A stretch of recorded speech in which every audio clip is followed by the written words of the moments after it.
Alors je suis Olivier Bois-Laurent, promo 1998 et la raison pour laquelle je m'exprime sur le changement, c'est que je connais bien le sujet. Donc après Sub de Pub, en 98, je suis entré comme créatif, ensuite directeur de création, planeur stratégique, commercial, entrepreneur pendant 8 ans et aujourd'hui directeur général adjoint en charge de la stratégie et de la création d'une jeune agence qui s'appelle Isoscale. Nous sommes à peu près 200. Alors, la question du changement se pose régulièrement. On a souvent la bougeotte dans nos métiers. Et soit parce qu'on est entré comme stagiaire dans une boîte et on y est depuis 10 ans et donc on a envie de faire autre chose. Soit on y est mais on a l'impression de ne pas être assez valorisé et on cherche à progresser. Soit on est complètement en panne et on se dit j'aurai plus de job dans pas longtemps pour telle et telle raison, qu'est-ce que je vais bien faire soit le marketing et la communication, j'en peux plus. J'ai pas envie d'aller élever des chèvres dans le Larzac, qu'est-ce qui me reste? Alors il y a plusieurs façons d'entrer dans le sujet. Soit eh bien, on essaie de revaloriser sa position. Et donc on essaie d'être moteur de sa propre évolution. Je veux dire par là qu'au bout de 10 ans dans une boîte, ou 15, on a l'impression de ne plus être vu, ou on cherche des éléments de réassurance ou d'évolution au sein de l'entreprise et on attend de l'entreprise qu'elle les trouve. Et là, il est intéressant justement de prendre le devant et de chercher une nouvelle place et de mettre à profit son talent dans d'autres parties de l'entreprise, ou en tout cas de le faire savoir un peu mieux. Donc évidemment, pour toutes ces raisons, ça demande de sortir de sa zone de confort. Et un des conseils que je donnerais, c'est de trouver cette nouvelle ressource, cette nouvelle motivation dans le collectif de l'entreprise. Donc quand on est sur un poste depuis longtemps, on est inscrit dans sa compétence et on doit retransformer en termes de soft skills justement tout le sens du collectif et de partager à nouveau son talent avec d'autres et de trouver l'énergie chez les autres pour soit progresser, soit se rendre plus visible dans l'entreprise et justement se rendre plus utile et partager votre talent, le talent des autres et vous rendre plus utile dans le collectif.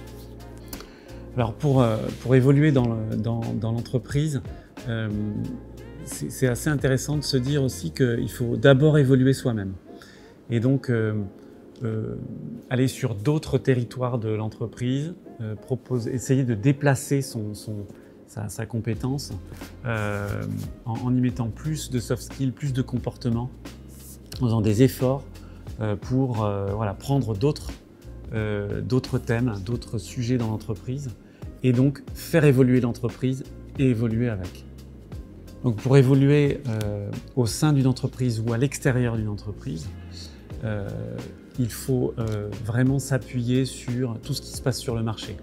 Donc observer ce que font les acteurs, les concurrents, mais de manière un peu plus large aussi.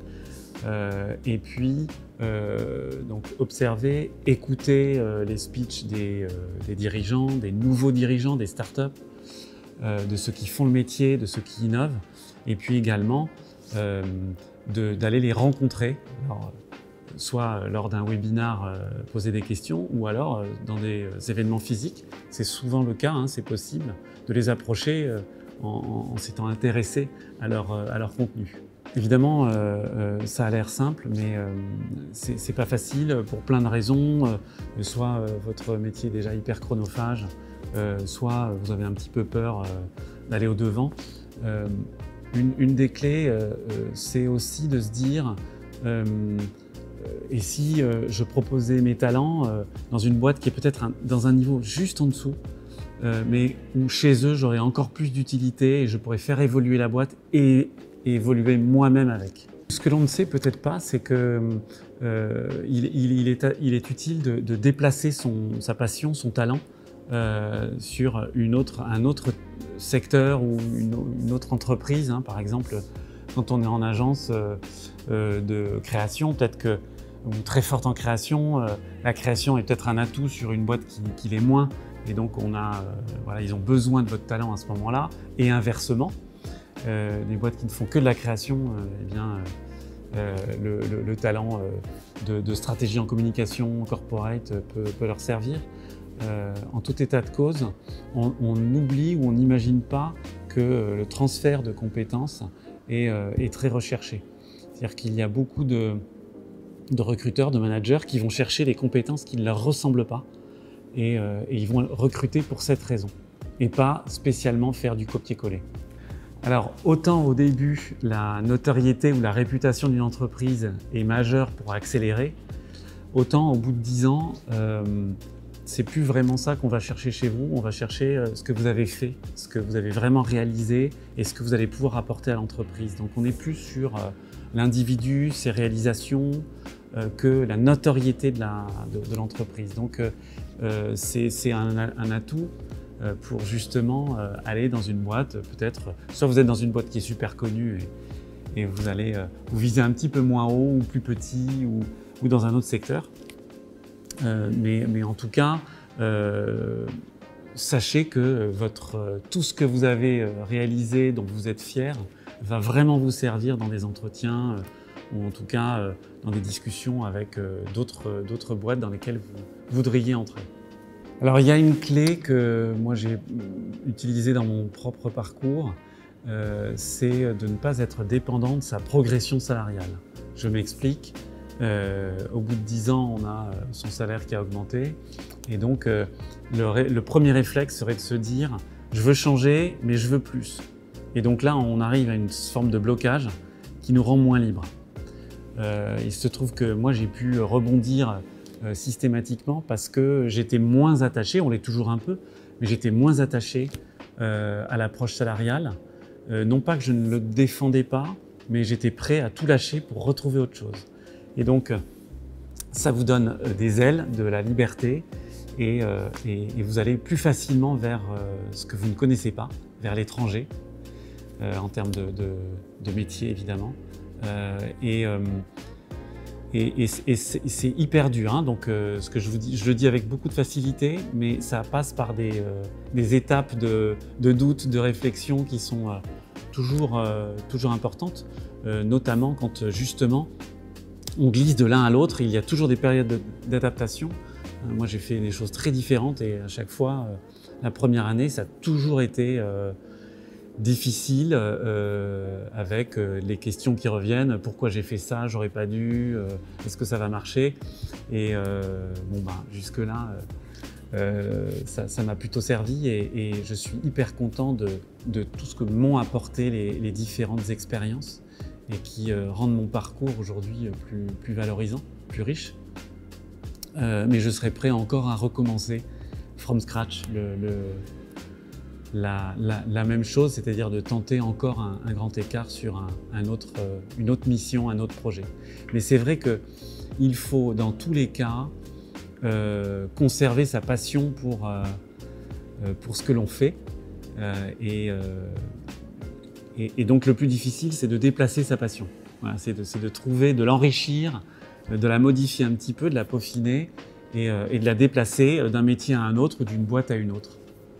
Il y a un autre truc qui peut vraiment servir aussi là-dedans, ou en tout cas à ne pas oublier, c'est l'honnêteté. C'est-à-dire que dans tout son parcours, même quand on connaît des échecs, à mon avis, il faut être honnête. En revanche, il faut le raconter. Et donc, c'est la façon de le raconter, la façon de vendre sa motivation, son énergie, et le faire de manière extrêmement positive. Et plus on y mettra de l'envie, du sourire, de l'enthousiasme, plus ça sera vendeur. Ce qui est intéressant aussi, c'est de se dire que ce n'est pas l'enchaînement des entreprises et de la notoriété des entreprises qui va faire votre richesse ou votre parcours, c'est le sens que vous y donnez dans la manière dont vous le racontez. Et donc, raconter sa propre passion, ses propres réalisations et que vous êtes appuyé sur différentes entreprises pour y arriver, je pense que c'est ça la voie. Et d'arriver à parler de soi sans être nombriliste, mais de parler du sens que l'on a donné à tout ce que l'on a réalisé et que c'est jamais fini. On n'imagine pas à quel point notre talent peut servir ou est attendu quelque part. En cherchant, on peut le trouver. Lorsque Kia, qui était plutôt spécialisé sur les citadines, est allé chercher le designer d'Audi qui venait de sortir le Q5 et qui est venu dessiner des SUV chez Kia et qui a accéléré la progression de Kia qui aujourd'hui a une gamme beaucoup plus large et qui s'est enrichi, qui est passé à un autre step. Eh bien, c'est à la fois intéressant pour Kia qui a été chercher ce talent et c'est aussi intéressant pour la personne qui a déplacé son talent chez eux parce qu'il a autre chose à raconter que le copier-coller des autres. Donc il y a une vraie différence et c'est ça qui est super intéressant aussi. Ce qui peut être intéressant aussi, c'est de vendre son talent à des boîtes qui en ont besoin, qui en ont plus besoin à un moment donné. Par exemple, dans mon parcours, la raison pour laquelle je suis entré dans le groupe La Poste pour justement développer la partie créative d'une nouvelle agence. Et donc, eux n'avaient pas ce profil.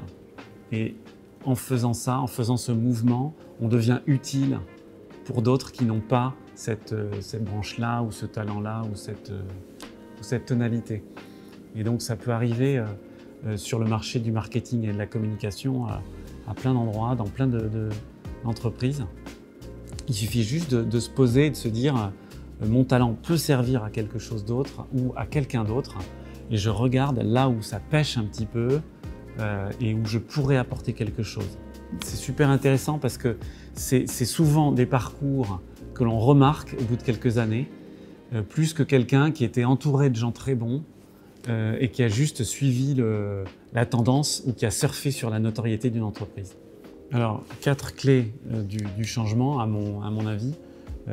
C'est donc d'abord le premier, sortir de sa zone de confort, ça c'est indispensable. Le deuxième, c'est de proposer son savoir-faire à des entreprises, à d'autres entreprises et notamment celles auxquelles on ne pense pas.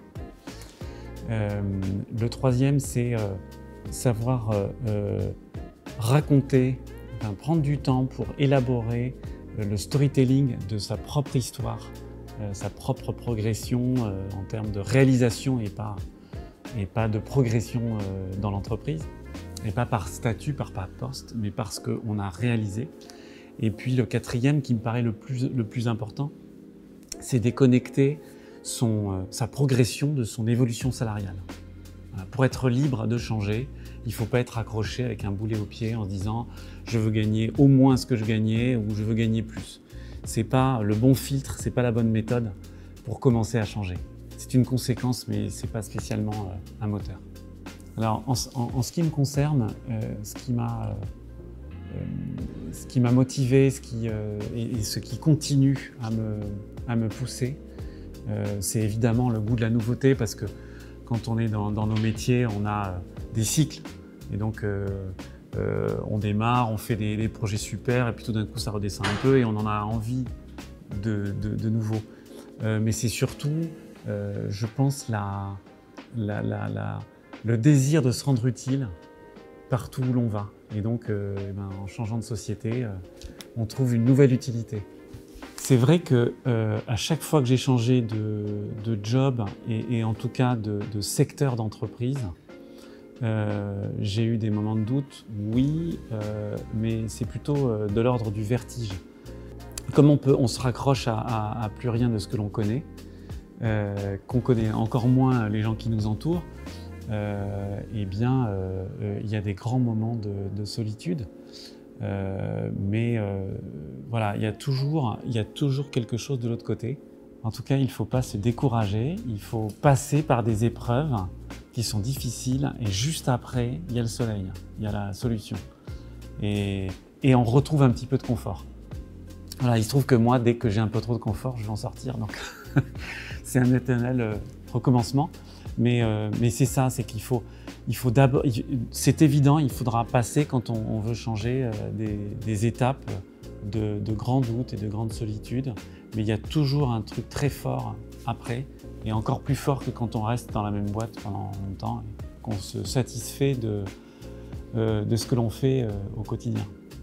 Étant donné que le changement est un sujet qui me parle beaucoup, j'essaie de trouver aussi des clés pour mes collaborateurs et je les pousse pour qu'ils progressent le plus possible et curieusement, non pas que j'essaie de les garder, de les conserver avec moi et de les verrouiller, mais j'essaie surtout de leur donner des ailes pour qu'ils soient le plus valorisants à l'extérieur. Donc c'est à la fois un danger pour moi, mais en même temps c'est super pour eux parce qu'ils gagneront en valeur. Voilà, donc mon quotidien, c'est de les faire gagner en valeur pour qu'ils soient le plus bankable sur le marché et que les concurrents aient envie de me les piquer. Voilà, c'est une de mes motivations.